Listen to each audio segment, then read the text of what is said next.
Android and iOS. Bogart Radio. Style is rhythm.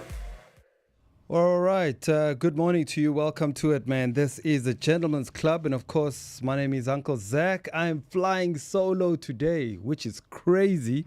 But it's going to be an interesting show. And of course, lots to talk to and lots to talk about. And of course, in the first hour, there's so many things I'm going to be telling you about what's happening in the world of politics and, of course, in the world of entertainment. You must have seen what's happened in the last 2 days. Two things. One, the Grammys. Okay, we'll talk about that. And secondly, we'll talk about the Epstein files. There's so much nonsense coming out of this country, or maybe coming out of the US. And of course, two people in our country have said to be implicated, or maybe their names do appear.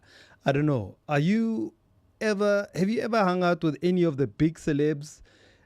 Somewhere in there, New York, in LA, somewhere in some party, your name might be on the Epstein files. We don't know. So do check your name out. And of course, there's more than 3 million pages that are coming out almost every single day. So, all right. So the boys are not here. The boys are out. And of course, Mr. Ronaldo Cortez is out all the way in East London.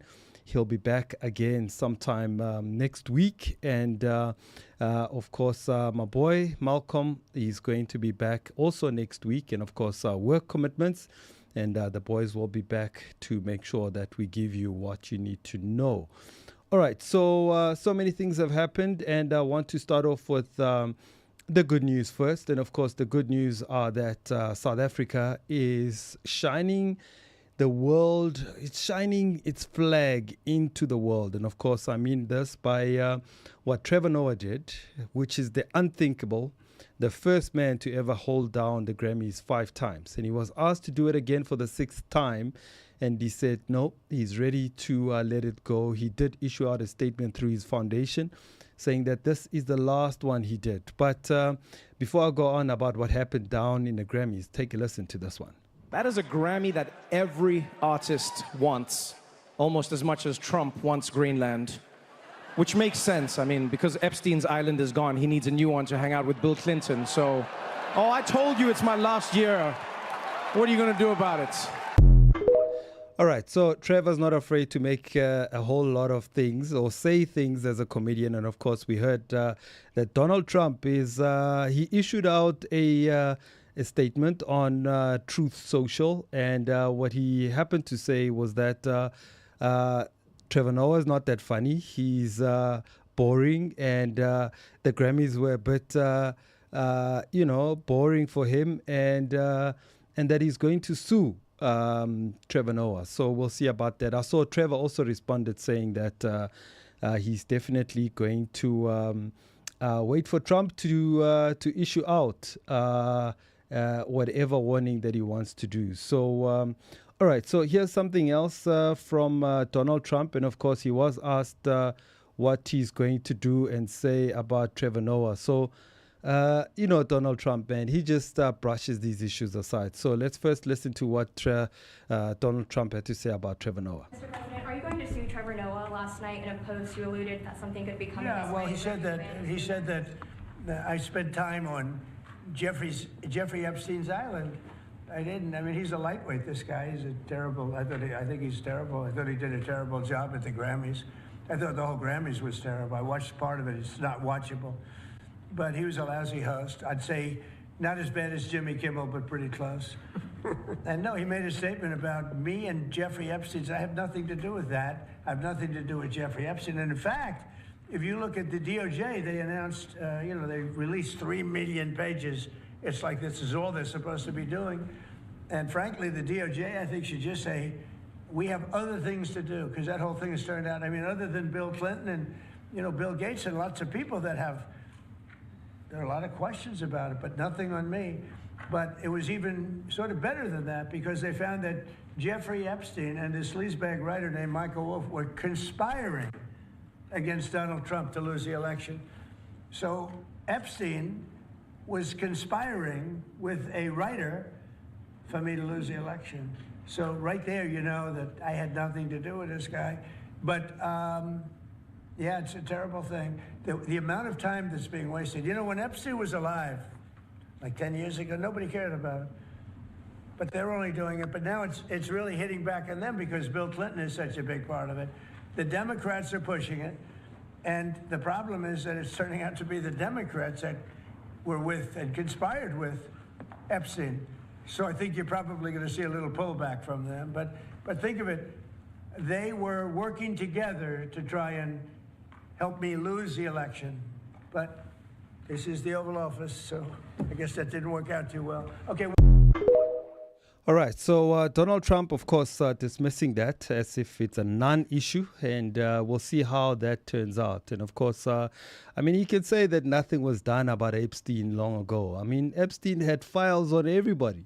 He had files on cameras everywhere. All these people like Bill Clinton and all these powerful people, I'll go through a list of all the people who is said to be on the list. And so firstly, going back to the Grammys, just a couple of people that I wanted to acknowledge in terms of how well they did on the Grammy night. And also special shout out to Tyler.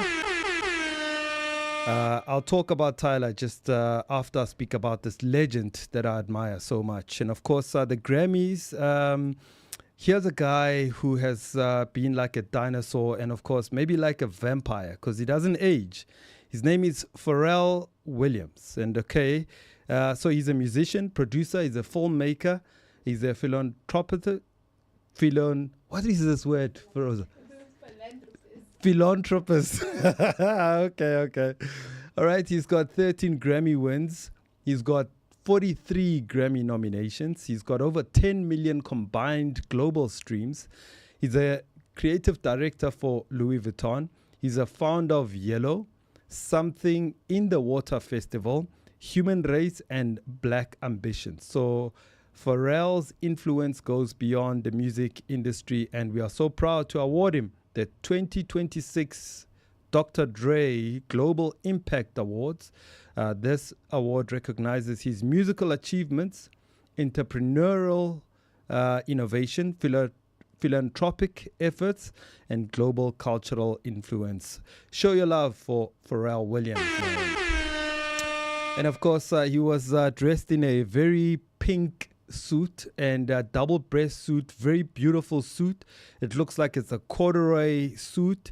He came out there looking like he's in a music band with these two other homies.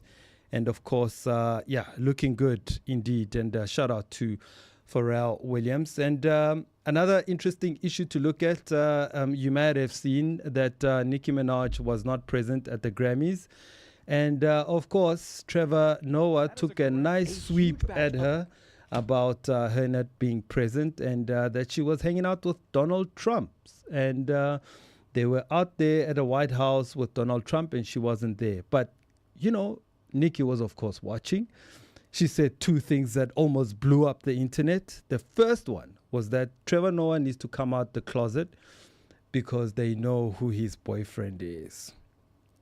The internet went deep and went and searched for the boyfriend. Guess whose name popped up? I couldn't believe it. Nearly fell off my chair. Somebody went and searched a picture of Sizwe Dlomo and Trevor Noah dressed in some ritual, traditional Swazi outfits, and they said, there's a boyfriend. So I'm not saying it is true. I'm just saying. It's the internet that said so.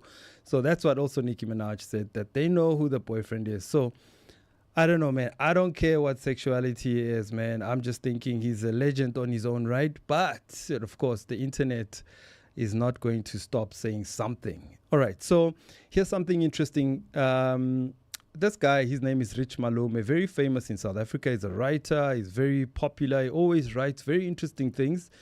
He summed up something quite interesting about what is happening with Nicki Minaj, because we couldn't understand why a black female, greatest rapper of all time, would stand next to Donald Trump and actually give him props and say that he's the best president. So Rich Malome says, I could be wrong, but Nicki Minaj seems to have left the cool circle. So what is the cool circle? The cool circle goes by many names. Some people call it the Illuminati. The reason I suspect that Minaj is out is because she's currently exposing Jay-Z. I'm sure you've seen what she's been saying about Jay-Z, that, you know, he used to love the young girls, Aaliyah, and she mentioned quite a few of these young girls. She called him a devil worshipper. She spoke about the sacrifices he makes to his God. Funny enough, Nicki Minaj is the only artist that supported Trump when he defended Christians in Nigeria. Now, the whole cool circle has turned against her. Trevor Noah himself targeted her for jokes at the Grammys. In the cool circle, every religion is fine except Christianity. Once you start talking about Jesus in Hollywood, you are done. Career's over. Minaj switched to politics for her own protection. Remember what happened to Michael Jackson when the industry turned against him. You don't just want to leave the cool circle. The media will make you look crazy. Another guy he speaks about is Kanye West. Do you remember when everybody was saying Kanye was crazy? Yep. And that's because the cool circle thought Kanye was no longer cool, and therefore he started saying things. He might have said things that are really unbecoming, but he started saying things that really opened up a lot of people's eyes about what's happening in the world of entertainment in the US, which is quite crazy. All right, so the last one I want to talk about is just to congratulate South Africa, because in the African continent, we are the best when it comes to the number of Grammys that we have won. So let me take you through it. South Africa is sitting at number 1. We as South Africa have 16 Grammys. Number 2 is Mali. Number 3 is Benin. Okay, Mali's got 6 Grammys. Benin's got 5. Nigeria's got 5. Cameroon's got 1. And Egypt's got 1. So we are definitely killing it in the world of music and entertainment. And shout out to everybody that has won and represented South Africa. We really, really salute you, man. Okay, so there were also, I partly didn't watch the Grammys. I watched the highlights. I don't know 80% of the people that are being nominated at the Grammys. I really don't know them. Maybe it's because of an age thing, but there was a time where I used to just at least know a couple of hot songs. And right now, I don't even know. Now, I don't know, ladies, I've got ladies in the studio, but, you know, I don't know who this is. But do you guys know who Doecheli is? Doechii? Doechii? Yeah. Really? Yeah. Okay, so, there's a post here that says nobody knows Doechii's song. But Doechii has now got more Grammys than Nicki Minaj and Post Malone combined.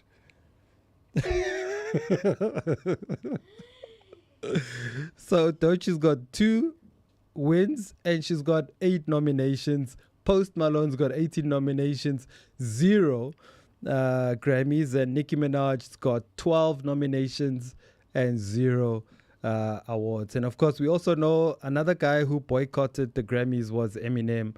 He said, please don't invite me. I don't even know. We get invited to these things, but we don't win anything. So he's not pleased with what's happening in the Grammys. So that is what my attention and eyes were on this past couple of days, just looking at what's happening in the world of the Grammys. All right. So right now, let's turn over. Mr. Ronaldo Cortez has something for us that he sent that he wants us to know about what's happening in the world of music and entertainment. Well, mostly arts and entertainment. Let's take a listen to this. The strongest looks communicate 3 things, and this is just a follow-up note. Confidence, intention, and individuality. Whether it's perfectly tailored suits, a bold silhouette, or timeless monochrome, the goal is presence. Before introduction, fashion tips to carry forward from this day and the days following. Fit is king. Tailoring will always outshine expensive labels, and choose one statement piece and let it speak without competition. And I mean let it speak for who you really are. Texture elevates simplicity. Velvet, silk, and structured fabrics photograph very well, and it's very powerful.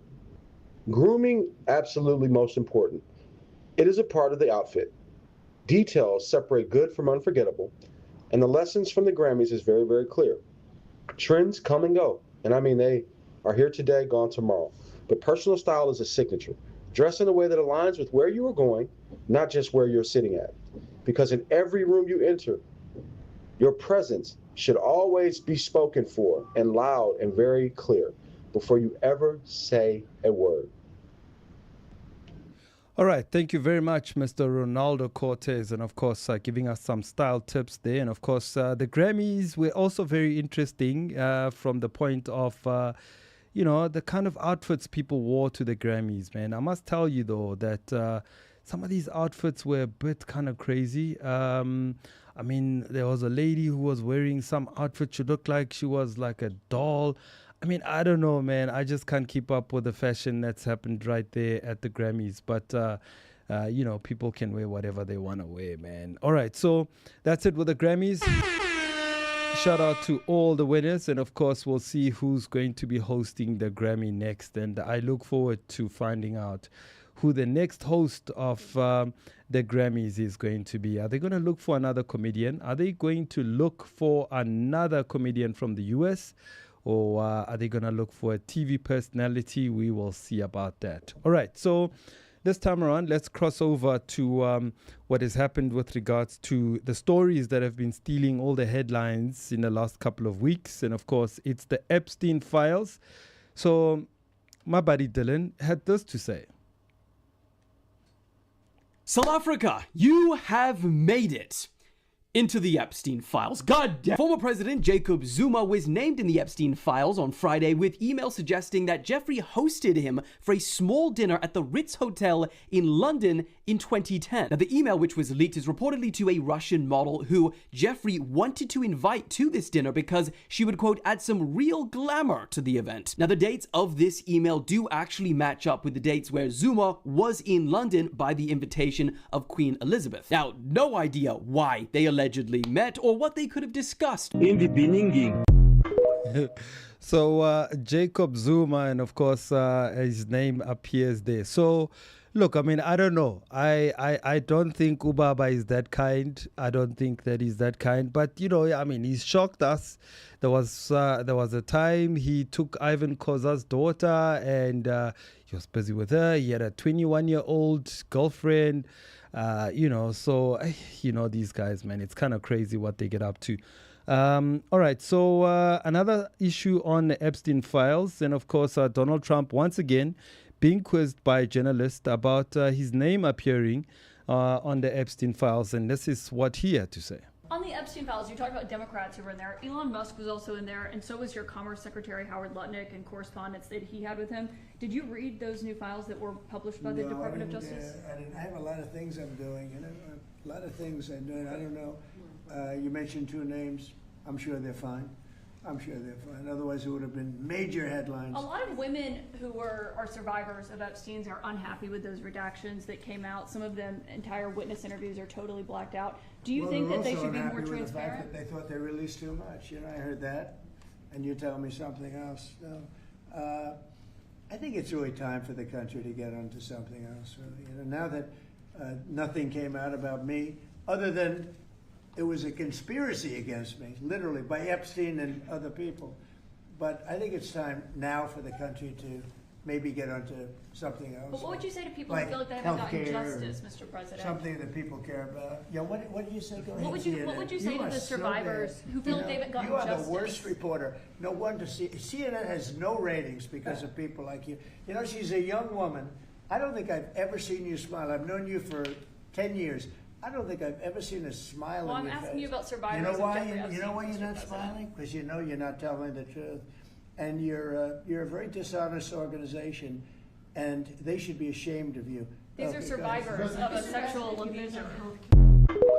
All right, so you can hear Donald Trump is very condescending, and especially doing it to a female and a reporter and a journalist and a professional organization such as the CNN. Of course, Donald Trump has never liked CNN and maybe any other news outlets that don't support his cause and, of course, his mission.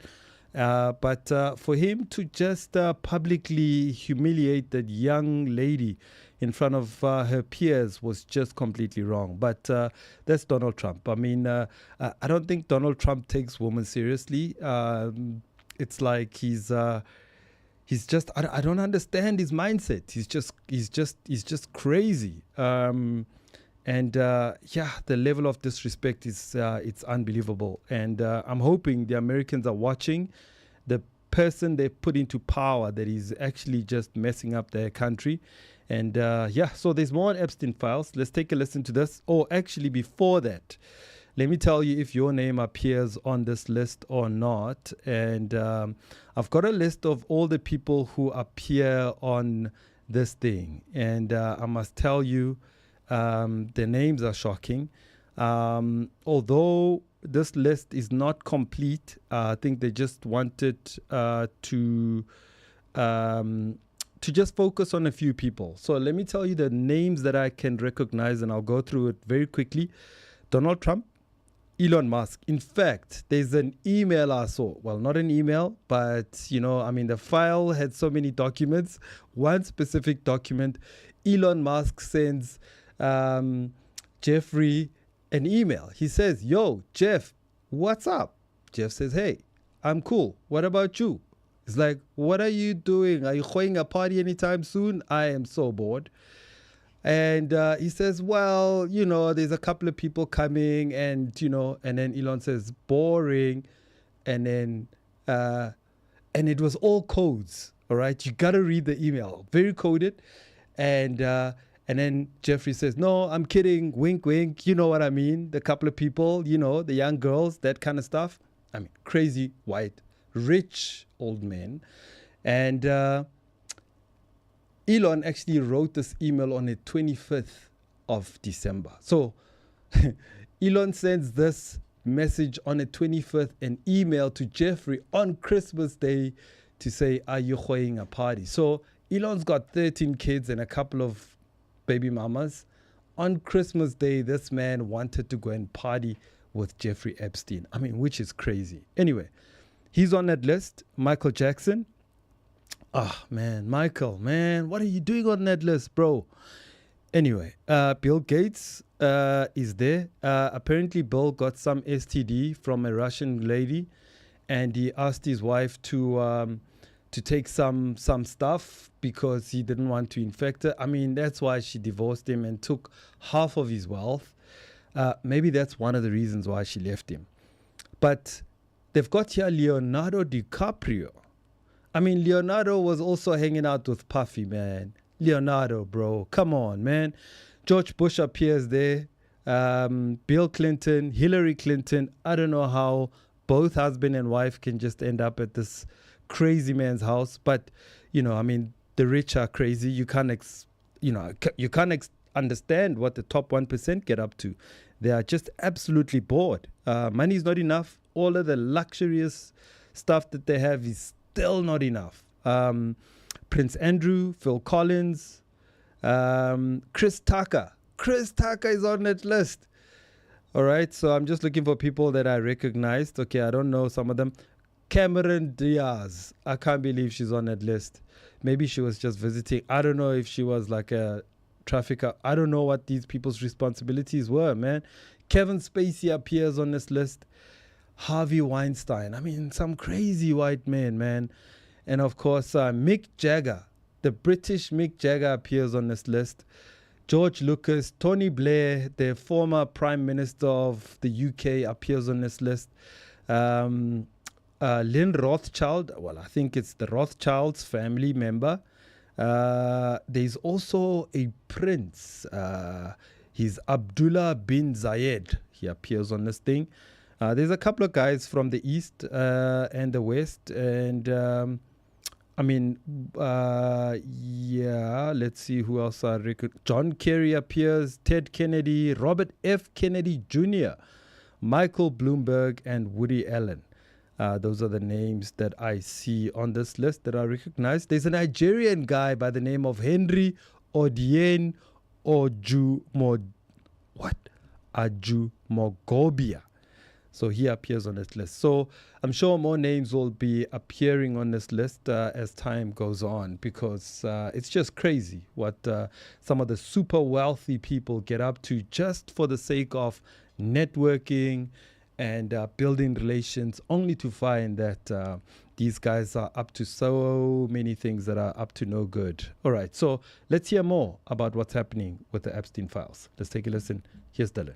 A huge batch of never-seen-before Epstein files were released last night, which include the likes of Michael Jackson, Chris Tucker, Bill Clinton, again, Mick Jagger, and many more. But here's the three main key takeaways. Firstly, the pictures. Bill Clinton definitely got the worst of this one, with shots of him everywhere, including looking far too comfortable in a hot tub and a swimming pool. We got not Prince Andrew lying across the laps of several redacted women, Chris Tucker, which, let's be honest, no one wanted to see him here, Michael Jackson with Bill Clinton and Diana Ross. But yet again, from the pictures, nothing groundbreaking, it's not showing anything illegal, and there are huge redactions. The second key takeaway is that this release actually failed to follow the law requiring the release of all the files. In fact, for example, every single one of the 119 grand jury testimony pages were redacted. We're talking entire pages here. However, in saying that, the Department of Justice have said that they will release more documents in the coming weeks. And the third and potentially biggest key takeaway from this is that we got confirmation last night that the FBI was warned about Epstein as far back as 1996. You see, one of the victims, Maria Farmer, submitted a complaint to law enforcement that Epstein stole pictures of her underage sisters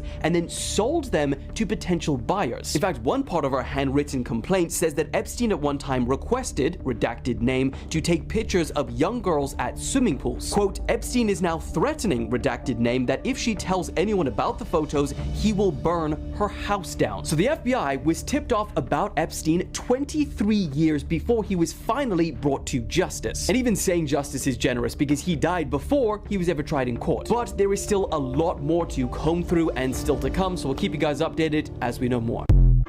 All right, man. Crazy world we're living in. And of course, more about the Epstein files probably in the next couple of weeks. We want to see heads roll. We want to see people being arrested. And of course, there must be an end to this human trafficking and the sex predators. And these pedophiles must be dealt with, man. It's not a safe place for our ladies, man. Not a safe place for our women. And I mean, if you listen to what these ladies have said, some of them, they woke up and found themselves in these very compromising positions and compromising places. They don't know how they got there, so it's really not a laughing matter, and it's really serious that the world actually deals with this issue of the Epstein files. All right, so enough with that.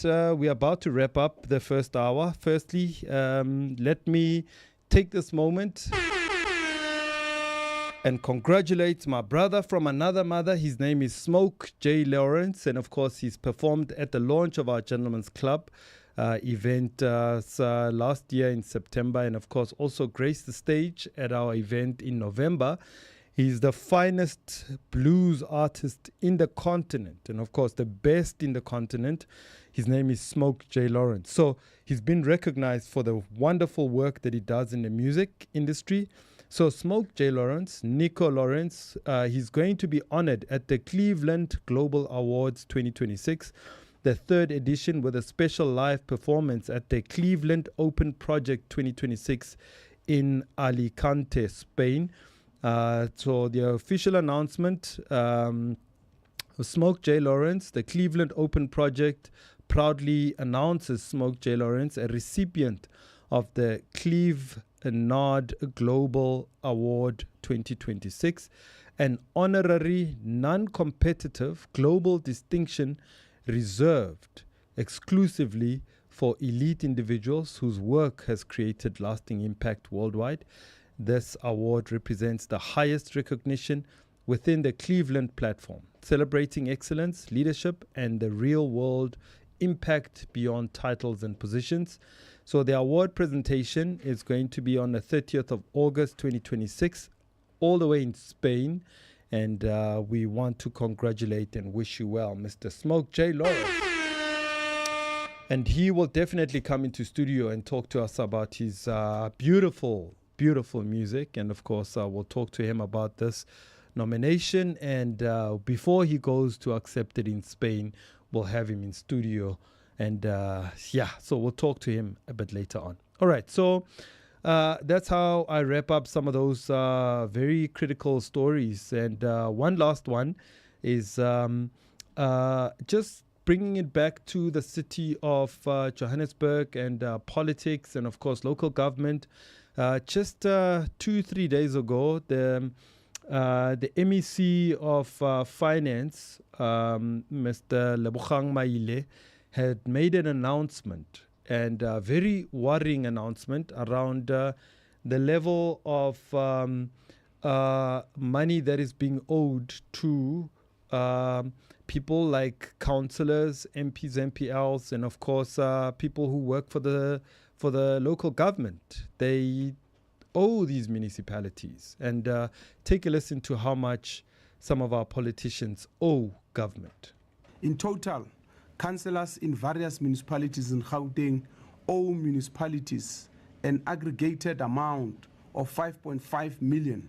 It must be noted that councillors who owe their respective municipalities, except for those in the city of Ekurhuleni, each have outstanding balances on their accounts ranging from 100,000 and above. In addition, officials owe their respective municipalities a total of 160.2 million as at 31 December 2025. In this regard, the city of Johannesburg is leading with 72 million owed by officials, followed by the city of Tshwane, city of Ekurhuleni, and Mfuleni with the debt of over 10 million each. In conclusion, the Gauteng Provincial Treasury continues to support and monitor the progress on municipal spending against the projections to meet service delivery objectives.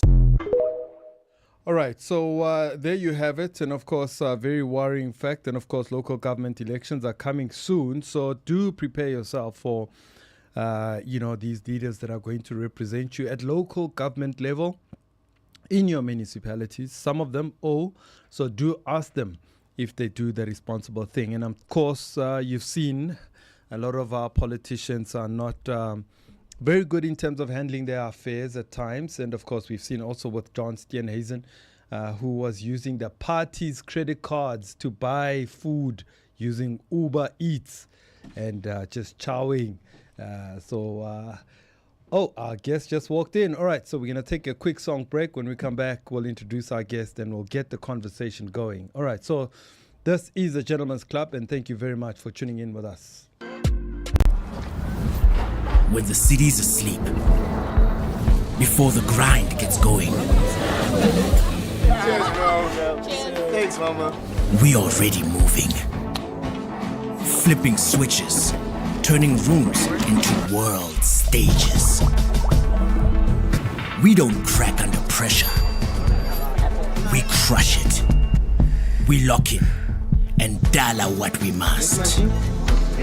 From beats on stage in the spotlight to face beats in the close-up. And there we go, guys. Ooh, I like that. Making every shot count. Cause the 9 to 5 is just the start. Numaganjani. We move. We level up. When the beat drops, we get up. Namaje. Cause when the get up meets the go, anything is possible.